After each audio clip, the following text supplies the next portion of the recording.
In today's video, I'm gonna show you how to fix a heater that won't work. I'm gonna show you how to fix an electric heater that is not working. My name is Rick Burrows. You're watching Fix It Rick. If you're new to the channel, hit the sub.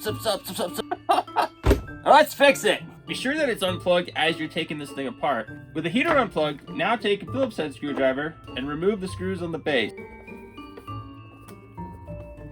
With the cover up, we can see a lot of wires, we can see all these other things. Next, check if you have any loose connections. Loose wires, I swear, they will stop machines from working. If you happen to see any connections that have like burnt marks on them, throw the whole thing away and get a whole new unit. If you need one, I'm gonna leave a link in the description below. Connections look good. The next thing you wanna look for is this safety switch. The safety switch can get stuck, so if you press it until you hear a click, then it goes back to normal. The next thing we need to look for is a fuse.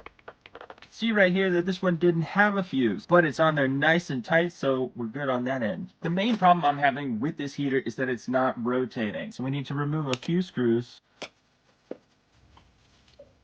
The thing you want to look for is this little guy. It goes right in here and it rotates the heater. If this pops out, it's not going to rotate. You have to rotate it by hand and then slide it back in. These little white washers, they prevent any kind of like squeaking sound. What's that funny squeaking sound? That's why. Now that we have that back in place, now we can put all the screws in.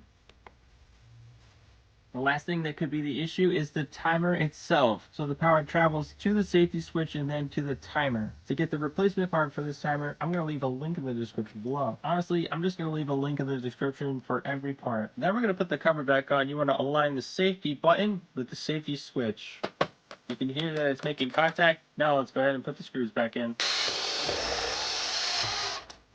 So much better. If you found this video to be helpful, hit the like button, subscribe, and leave a comment below. And always remember that Jesus Christ loves you, and only He can solve your biggest problem.